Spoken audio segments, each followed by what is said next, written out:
Michael Van Runkle here for HotCars.com. I'm at Drive a Tank in Minnesota, and you know what that means. Today, I'm gonna drive some tanks.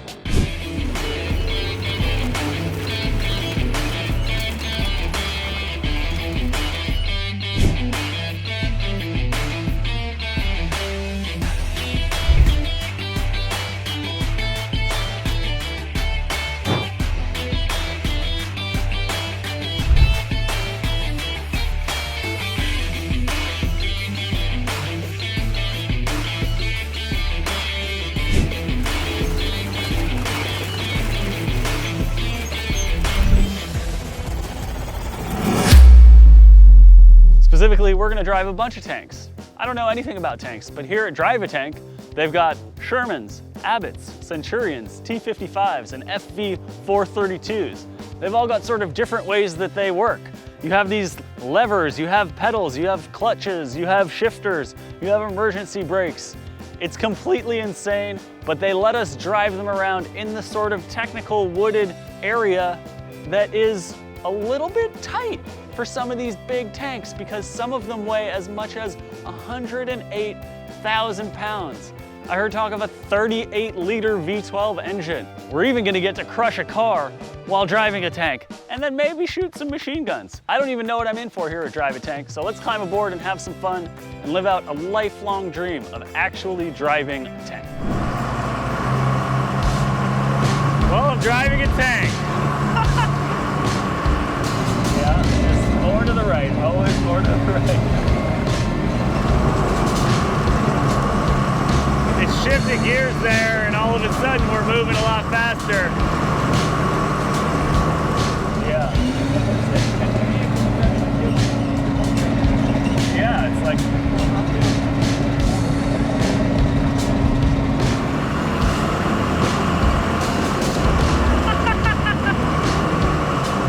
I felt a little splash underneath me.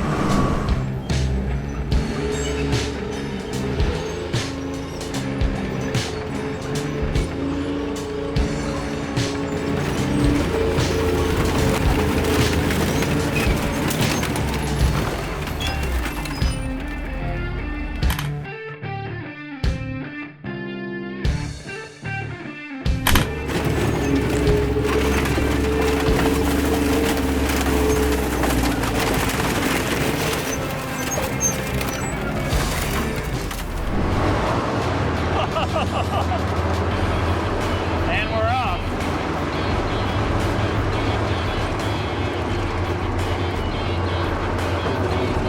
I'm standing on a platform in here for the gun turret.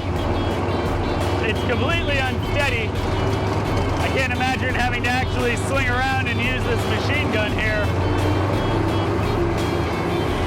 But we're cruising. You can tell immediately this one's got a lot more power, or I'm just used to the slow guy now, the huge one.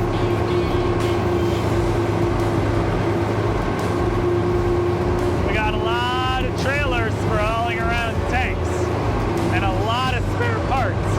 Because again, tanks are only designed to last for a few hours, so here at Drive a Tank, they got to keep them running for all of these experiences for years and years. Started back in 2006, and they spend every year finding more parts just to keep them running, and each tank has its own little quirks. You gotta have spare transmissions, spare engines, tracks, all the turrets, all the electronics, which is basic stuff, but nobody builds any of the spare parts anymore because these are completely obsolete military vehicles. Padding for my back.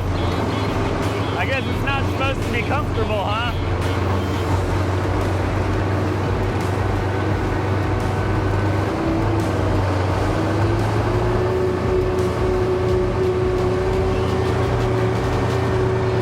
We're in the Army now.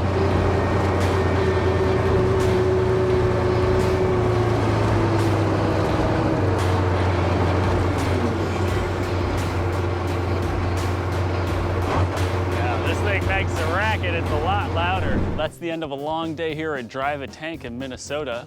Got to drive some tanks. I got to crush a PT Cruiser, one of my all-time favorite cars to hate on. And I got to actually learn a lot about tank technology and how it's evolved from basically a rolling box that protected you from bullets to a slightly more hardcore rolling box that protects you from bullets.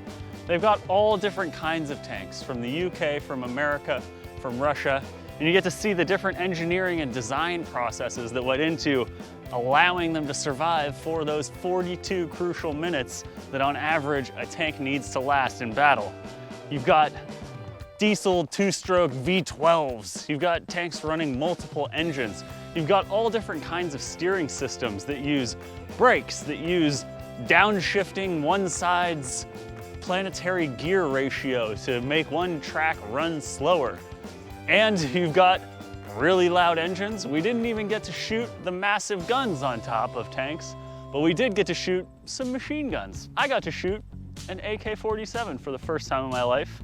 That's not gonna be in the video, but it is something that happens here at Drive a Tank. You get to check out all the vintage firearms, and machine guns are sort of what led to the development of tanks in the first place, because they allowed soldiers to fire so many bullets that other soldiers needed something to protect them from those bullets.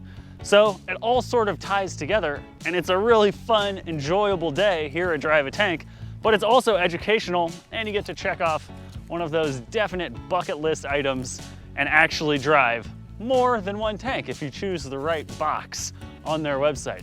They have all different kinds of packages, of course. You can drive one tank, you can drive all the tanks. I got to drive a Humvee because I begged and pleaded. You've got room for 2, 4, 8 people, room for infantry, you've got room for gunners up top, you've got your commander, you've got hatches with periscopes, episcopes, not periscopes. You've got armor plating that increased in its recline angle to improve the chances of deflection of projectiles, and also because as you incline it like that, that makes it quicker, because you only armor a tank from the very front to save weight as much as possible, because they are extremely heavy machines, but also because, once again, they don't last that long. And if you're driving a tank forward, it probably will only go a little bit of a ways. Or if you have it parked and you're waiting for someone to come to you, you're not going to be taking shots from the side or the rear. These are all the engineering considerations that went into all of the tanks developed over the years. Now, of course, we just have drones that people with Xbox controllers use to launch precise strikes all over the world. As is the case with all military technology, that still sometimes and very often goes wrong. But that's a subject for another day. For now, I hope you learned something watching me learn how to drive tanks here at Drive a Tank.